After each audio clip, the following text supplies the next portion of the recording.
Hello students.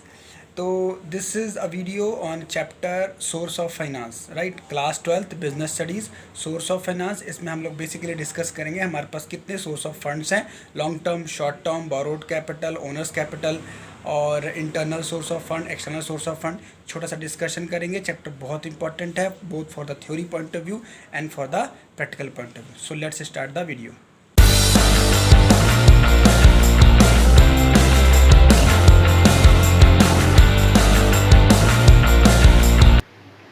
देखो, अभी तक हमने जो किया वो था हमारे पास loan from commercial banks.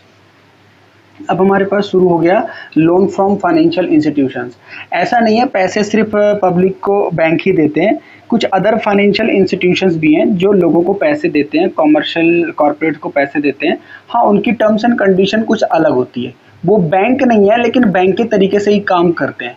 Basic difference bank और इनमें ये है कि नॉर्मली बैंक तो क्या करता है, लोगों से पैसे लेके और लोगों को पैसे देता है। मतलब उसका काम ही क्या है, accepting and giving loan to the public, right. लेकिन हम फाइनेंशियल इंस्टीट्यूशंस जो हैं ये स्पेशली बने ही, सेटअप ही किसके लिए हुए, लोगों को पैसे देने के लिए। लेकिन इनकी टर्म्स एंड कंडीशन कुछ और होती है। जैसे सपोज करो कि अब LIC कंपनी है तो LIC भी लोन देती है, लेकिन LIC लोगों से प्रीमियम जो पैसे इकट्ठे करती है फिर दूसरे कॉर्पोरेट्स को लोन देती है, ठीक है। अब जैसे IFCI है, ये भी एक फाइनेंशियल इंस्टीट्यूशंस है ना। और ऐसे बहुत सारे NBFC बैंक भी होते हैं, जिसे हम बोलते हैं NBFC को, नॉन बैंकिंग फाइनेंशियल कंपनीज, जो जैसे मुथूट फिनांस है, मणुपुरम गोल्ड लोन है। ये लोग भी क्या करते हैं, कॉर्पोरेट्स को लोन देते हैं बहुत ही कम रेट ऑफ इंटरेस्ट पे, ठीक है। ये लोग भी क्या करते हैं, आपसे कुछ ना कुछ एसेट्स गिरवी मांगते हैं, ठीक है, मोर्टगेज जिसे हम बोलते हैं। अब इसके मेरिट डिमेरिट क्या है, देखो। मेरिट है प्रोवाइड लॉन्ग टर्म फाइनेंस, ये लॉन्ग टर्म के लिए पैसे देते हैं, यानी आप एक लंबे टाइम के लिए फ़ायदा ले सकते हो, लोन ले सकते हो। इजी रिपेमेंट शेड्यूल है, अगर आपको किस्तें देने में प्रॉब्लम है, बड़ी बड़ी किस्तें, तो आप छोटी छोटी किस्तें करवा सकते हो, लंबे टाइम की किस्तें करवा सकते हो, वो आपकी एग्रीमेंट पे एग्री हो जाते हैं, right. Fund available in depression period also. अब डिप्रेशन पीरियड क्या होता है, जो आजकल चल रहा है, जैसे मान लो आजकल कोविड-19 का चल रहा है, तो आज के डेट में इकोनॉमी बड़ी डाउन है। जब धीरे धीरे लॉकडाउन ओवर होगा तो लोगों को फाइनेंशियल प्रॉब्लम्स हो चुकी है, तो इस टाइम में क्या है, ऐसे टाइम में ये फाइनेंशियल इंस्टीट्यूशन बहुत बड़ा रोल प्ले करते हैं लोगों को लोन या फाइनेंस प्रोवाइड करने का। क्लियर यहाँ तक? ये हमारे मेरिट्स हो गए। अब लिमिटेशन क्या है, इसके लिमिटेशंस भी हैं। लिमिटेशन जैसे ये है कि ये एक्सपेंसिव है ड्यू टू रिजिड क्राइटेरिया। इनका ना सिस्टम बहुत कॉम्प्लेक्स है, सबको लोन नहीं मिल सकता, इसमें कागजी कार्रवाई बहुत होती है। जैसे कि मान लो आपके प्रॉपर्टी के डॉक्यूमेंट रखे जा सकते हैं, आपकी LIC के डॉक्यूमेंट रखे जा सकते हैं, मतलब कुछ ना कुछ ये लोग दस्तावेज कार्रवाई ज़्यादा करते हैं। इसमें रिस्ट्रिक्शंस होती हैं। सेकंड लिमिटेशन क्या है, दे पुट रिस्ट्रिक्शंस। ये क्या करते हैं, कुछ ना कुछ रिस्ट्रिक्शंस लगाते हैं। जैसे कि ये कहते हैं कि आप किसी और से दोबारा लोन नहीं ले सकते, या आप सबसे पहले हमें पे करोगे। इस तरीके से कुछ रिस्ट्रिक्शंस लगा सकते हैं ये लोग। Appoint nominee. नॉमिनी क्या होते हैं, जब ये लोग तुम्हें लोन देंगे तो ये कहेंगे कि हमारी तरफ से अपनी कंपनी में कोई एक डायरेक्टर अपॉइंट करो, या हमारी तरफ से कोई अपना रिप्रेजेंटेटिव हमें रखो, ताकि वो हमें सूचना देता रहे कि तुम्हारा बिजनेस कैसा चल रहा है, क्या तुम हमें जो टाइम फिक्स हुआ उस टाइम के अंदर दे पाओगे। इस तरीके से ये अपना एक नॉमिनी जो है कहते हैं कि रिक्रूट करो, right.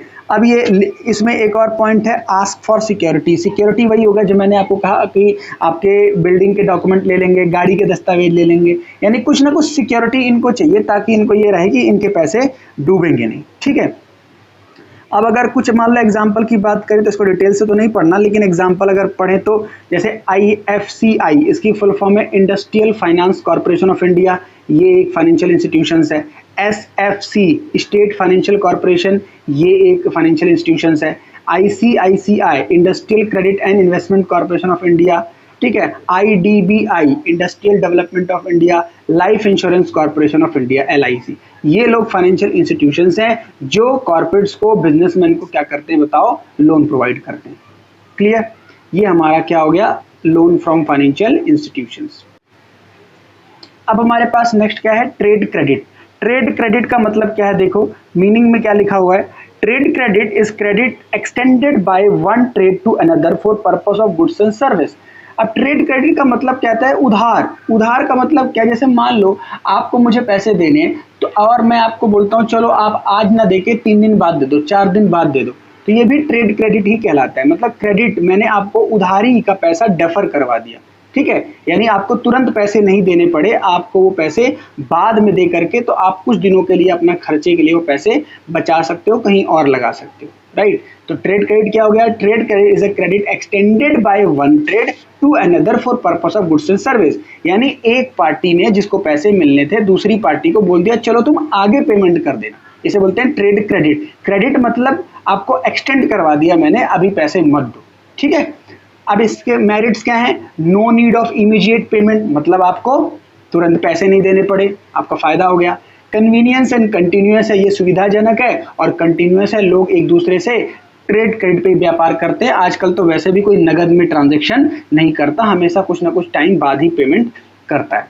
Promote sale of goods and service, इससे क्या होता है, जितना आप ट्रेड क्रेडिट अपने कस्टमर को दोगे आपका गुड्स एंड सर्विस क्या होगा? इंप्रूव होगा, आपके गुड्स एंड सर्विस का व्यापार बढ़ेगा।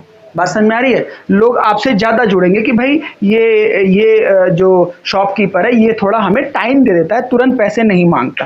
क्लियर? ये हो गया एक फायदा। उसके बाद क्या हो गया? Promote sale of goods and service, इससे आपके गुड्स एंड सर्विस की सेल बढ़ती है। क्यों बढ़ेगी भाई? अगर 10 दुकानदार हैं और एक दुकानदार के अपने कस्टमर को कहता है जब टाइम हो, जब पैसे हो, आराम से पेमेंट कर देना, कोई जल्दबाजी वाली बात नहीं, कोई ऐसा नहीं, तो उससे कस्टमर ज़्यादा जुड़ते हैं, ठीक है। अब इसके नो नीड ऑफ चार्ज, इसका दूसरा फायदा क्या है बताओ? कभी आज तक तुम्हारी दुकान जिससे तुमने परचेज किया, कभी तुमसे उसने ये कहा है अपनी गाड़ी रख के जाओ तब उधार में दूंगा? ऐसा तो नहीं होता। यानी वो लोग नॉर्मली क्या करते हैं? नो नीड ऑफ चार्ज, कोई एसेट्स को गिरवी नहीं रखना पड़ता ट्रेड क्रेडिट में, ठीक है। अब इसके भी क्या है? लिमिटेशन है। क्या लिमिटेशन है? देखो, सबसे पहला क्या है? लिमिटेड अमाउंट ऑफ फंड्स है। लिमिटेड अमाउंट ऑफ फंड्स मतलब इसमें ज्यादा लंबा पैसा आपको डेफर नहीं हो सकता। छोटे मोटे अमाउंट ही क्या होते हैं? ट्रेड क्रेडिट के थ्रू सेटल होते हैं। ये नहीं कि किसी को 10-15 लाख रुपए देने और ट्रेड क्रेडिट मिल गया आपको, देना आराम से जब देना, ऐसा नहीं होता, राइट। और ये क्या है? डीमेरिट क्या है? कॉस्टली सोर्स ऑफ फंड है। कॉस्टली सोर्स ऑफ फंड का मतलब क्या है कि कॉस्टली सोर्स का मतलब होता है ट्रेड क्रेडिट, पहली बात सबको नहीं मिलता, एक जिसकी गुडविल होती है मार्केट में, जिसकी थोड़ी बहुत साख होती है, उसी को ट्रेड क्रेडिट देता है। क्योंकि अमूमन लोग क्या समझते हैं कि सब किसी को उधार बेचने से हमारे बिजनेस में नुकसान हो सकता है, बैड डेट्स हो सकते हैं, पता चला वो कस्टमर कल दे ही ना। बस समझ आई? क्लियर? चलो, ये ट्रेड क्रेडिट हो गया। बताओ कोई डाउट यहाँ तक? चलो, नेक्स्ट हमारे पास है आईसीडी। आईसीडी का मतलब है inter corporate deposit. Inter corporate deposit, inter corporate deposit का मतलब है एक कंपनी दूसरी कंपनी को उधार दे रही है। बात समझ में आ गई? एक व्यापारी दूसरे व्यापारी को सहयोग कर रहा है, पैसे दे रहा है छोटे टाइम के लिए। जैसे मान लो रिलायंस कंपनी टाटा कंपनी की मदद कर रही है कि चल भाई तुम्हें पैसों की कमी है तो तुम मुझसे उधार ले लो। अब यहाँ पे क्या होगा? उधार ऐसे क्यों दे रहे हैं? कहीं ना कहीं दोनों एक दूसरे की हेल्प कर रहे हैं, लेकिन कुछ ना कुछ रेट ऑफ इंटरेस्ट यानी ब्याज पे पैसे देते हैं। मामूली होता है लेकिन फिर भी कुछ ना कुछ लोन पे इंटरेस्ट वो लोग एक दूसरे से चार्ज करते हैं, ठीक है। तो इसकी मीनिंग में क्या लिखा है? Fund given by one corporation to another for shorter period of time, तो उसे हम क्या बोलते हैं? Inter corporate deposit. एक कंपनी दूसरी कंपनी को छोटे टाइम के लिए क्या देती है? पैसे देती है। अब ये कितने टाइप के होते हैं? अभी कितने टाइप के होते हैं देखो, ये हमारे पास होते हैं 3 मंथ, 6 मंथ, कॉल डिपॉजिट्स, ठीक है। अब इसका मतलब क्या हुआ? ये कितने टाइप के होते हैं? ये हमारे पास 3 महीने के लिए भी हो सकते हैं, मतलब रिलायंस ने टाटा को 3 महीने के लिए दिया, या 6 महीने के लिए दिया, या कॉल डिपॉजिट का मतलब है कि अभी आप ले लो, जब मुझे जरूरत पड़ी मैं आपसे वापस ले लूंगा, ऐसे कॉल डिपॉजिट होता है। समझ गए आप? अब आ जाओ मेरिट डिमेरिट। मेरिट क्या है? Maintain secrecy. अब इसमें सबसे अच्छा फायदा ये है कि रिलायंस ने टाटा को उधार दिया है तो ये बात किसी और को पता नहीं चलेगी, सिर्फ कौन जानता है? रिलायंस और टाटा की ये आपसी बात है। आप सिक्रेसी मेंटेन कर सकते हो, ठीक है। फ्री फ्रॉम लीगल प्रॉब्लम्स क्या है? अब इसमें बताओ कोई लीगल प्रॉब्लम आएगी? कोई प्रॉब्लम नहीं है। कोई डॉक्यूमेंट बहुत सारे भरने, कुछ नहीं भरने, ठीक है ना। ये तो दो कंपनी के बीच में एक एग्रीमेंट है, बस सिंपल सा, ठीक है। मतलब अदर के मुकाबले इसमें कॉम्प्लेक्सिटी क्या है? कम है। इसमें डिमेरिट क्या है? पहला डिमेरिट है लंबे टाइम के लिए कोई पैसा नहीं देगा आपको, इस तरीके से लंबे टाइम के लिए आपको पैसा नहीं देगा, शॉर्ट पीरियड के लिए मिलेगा। और ये क्या है, अनसिक्योर्ड डिपॉजिट है। अनसिक्योर्ड का मतलब क्या है, क्योंकि इसमें लीगल टर्म्स नहीं है, एक दूसरे की हेल्प हो रही है, तो हो सकता है कल के दिन सामने वाली कंपनी डूब जाए या फ्रॉड कर ले तो आपका पैसा गया। और इसमें क्या है, हाई रेट ऑफ इंटरेस्ट। कभी कभी ऐसा होता है कि एक कंपनी दूसरी कंपनी को तभी देती है जल्दबाजी में जब उसको मार्केट से कोई नहीं देता, तो वो इंटर कॉर्पोरेट लोन से मिलता है और वो अमूमन क्या करते हैं, फिर ज्यादा रेट ऑफ इंटरेस्ट पे पैसे देते हैं। क्लियर हो गया इंटर कॉर्पोरेट डिपॉजिट्स, ICD। देखो अब हम करते हैं पब्लिक डिपॉजिट्स। पब्लिक डिपॉजिट का मतलब क्या होगा, नाम में ही पता चल रहा है, आपने पैसे लिए हैं, किससे लिए हैं बताओ, सीधा पब्लिक से ले लिए। आपने अपने अकाउंट में पैसे लिए हैं, आपने अपने फंड में पैसे लिए हैं डायरेक्टली फ्रॉम द पब्लिक। तो मीनिंग में क्या लिखा हुआ है, the deposit that are raised by organization directly from the public are known as public deposits and this is a source for both medium and short term finance। अब इसमें short term के लिए पैसे भी ले सकते हो और लॉन्ग टर्म के लिए भी ले सकते हो, ठीक है। ये हमारा पब्लिक डिपॉजिट है। चलो तो अब हमारा ये चैप्टर पूरा खत्म हो गया, ठीक है। पब्लिक डिपॉजिट हमारे पास लार्ज सोर्स ऑफ फंड था, राइट। अब एक बार क्विकली इस पूरे चैप्टर को गो थ्रू कर लेते हैं कि हमने इसमें क्या क्या टॉपिक पढ़े थे, ठीक है। मैंने इसे पढ़ाया था आपको कि इसमें सोर्स ऑफ फंड्स में हम ये देखते हैं कि हमें लॉन्ग टर्म फंड चाहिए या शॉर्ट टर्म फंड चाहिए, ओनर फंड चाहिए या बोरोड फंड चाहिए, सबके अपने मेरिट डीमेरिट है, ठीक है।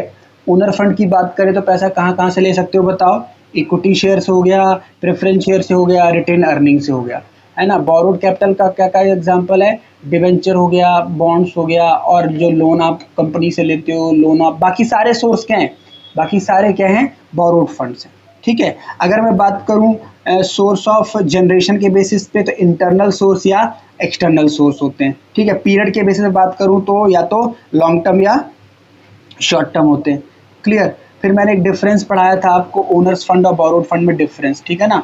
ओनर्स फंड और बोरोड फंड में डिफरेंस, ये इंपॉर्टेंट क्वेश्चन था। उसके बाद प्रेफरेंस शेयर का डिस्कशन किया था हमने। प्रेफरेंस शेयर कितने टाइप के होते हैं, participative, non participative, cumulative, non cumulative, convertible और नॉन कन्वर्टिबल। फिर शेयर कैपिटल के मैंने टाइप्स पढ़ाए थे, कितने टाइप की शेयर कैपिटल होती है, ठीक है। उसके एडवांटेज डिसएडवांटेज पढ़ा था। एक हमने डिफरेंस शायद नहीं पढ़ा, ये देख लेते हैं, इक्विटी शेयर और प्रेफरेंस शेयर का डिफरेंस शायद हमने नहीं पढ़ा। इक्विटी शेयर और प्रेफरेंस शेयर का डिफरेंस एक बार देख लेते हैं, मैं पढ़ा देता हूँ। इक्विटी शेयर प्रेफरेंस शेयर में बस इतना समझ लो आप, इक्विटी शेयर अगर आप लेते हो कंपनी के तो आप मालिकाना हक खरीद लेते हो, मतलब आपको उतने परसेंट का क्या मिल जाता है, मालिकाना हक मिल जाता है। प्रेफरेंस शेयर में आप मालिक नहीं बनते। अगर आप इक्विटी शेयर लेते हो तो आपको डिविडेंड मिल भी सकता है, नहीं भी मिल सकता है, लेकिन प्रेफरेंस शेयर में नाम में ही क्या लिखा है, प्रेफरेंस, तो आपको डिविडेंड पक्का मिलेगा, पक्का परसेंटेज से मिलेगा, ठीक है।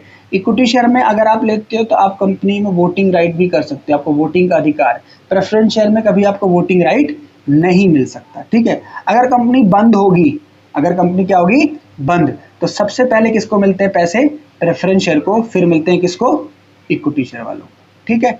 फिर मैंने पढ़ाया था रिटेन अर्निंग। रिटेन अर्निंग का मतलब क्या बताया था, वो पैसा जो कंपनी सारे खर्चे करने के बाद, गवर्नमेंट का टैक्स पे करने के बाद बचा के रखती है, उसे हम क्या बोलते हैं, रिटेन्ड अर्निंग। रिटेन अर्निंग का मतलब वो पैसा जो लास्ट में कंपनी के पास बचा हुआ है, जिसको वो मन मर्जी इस्तेमाल कर सकती है, ठीक है ना। फिर उसके बाद हमने पढ़ा था very important topic, ADR, GDR, IDR, ठीक है ना। ADR, GDR, IDR क्या होते हैं, इंटरनेशनल मार्केट में फंड रेज करने के ये इंस्ट्रूमेंट है। Global depository receipts, American depository receipts और इंडियन डिपॉजिटरी रिसीट्स हो गया।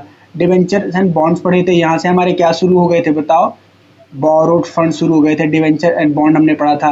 फिर टाइप्स ऑफ डिवेंचर पढ़ा था, राइट। फिर हमने शेयर्स और डिवेंचर, शेयर और डिवेंचर का डिफरेंस देखा था हमने, नहीं, रिवीजन में, हाँ पढ़ा था ना। थोड़ा सा जल्दी देख लेते हैं। शेयर में क्या मिलता है, डिविडेंड। डिवेंचर में क्या मिलता है, इंटरेस्ट, राइट। शेयर क्या है, ओनर कैपिटल है, और डिवेंचर क्या है, बोरोड कैपिटल। शेयर वाले को क्या मिलेगा, वोटिंग राइट पक्का मिलेगा, डिवेंचर को वोटिंग राइट नहीं मिलेगा, ठीक है ना। शेयर कभी भी कन्वर्ट किसी और फॉर्म में डिवेंचर में नहीं हो सकते, लेकिन डिवेंचर वालों को चाहो तो आप शेयर में कन्वर्ट कर सकते हो। अगर शेयर होल्डर कंपनी का क्या कहलाते हैं, ओनर, और डिवेंचर होल्डर क्या कहलाते हैं, क्रेडिटर, मतलब उनको एक दिन पैसे वापस करना पड़ेगा। ये हो गया था। फिर लोन फ्रॉम फाइनेंशियल इंस्टीट्यूशंस, मैंने बताया था बैंक के अलावा जो पैसे देते हैं कॉर्पोरेट्स को, उसे हम क्या बोलते हैं, फाइनेंशियल इंस्टीट्यूशंस, क्लियर। उसके बाद हमारे पास आ गया था क्या, लोन फ्रॉम कमर्शियल बैंक, अगर बैंक लोन देगा तो उसे हम कमर्शियल बैंक के डिटेल में देने पड़ेंगे। फिर ट्रेड क्रेडिट आ गया हमारे पास, राइट। फिर उसके बाद हमारे पास लास्ट क्या आया था, public, ICD, inter corporate deposits, और लास्ट में हमारे पास आ गया था पब्लिक डिपॉजिट। जब कोई कंपनी या कोई कॉर्पोरेट्स डायरेक्टली पैसा किससे लेता है, पब्लिक से, तो उसे हम क्या बोलते हैं, पब्लिक डिपॉजिट। ये चैप्टर हमारा खत्म हो गया यहाँ पे, क्लियर।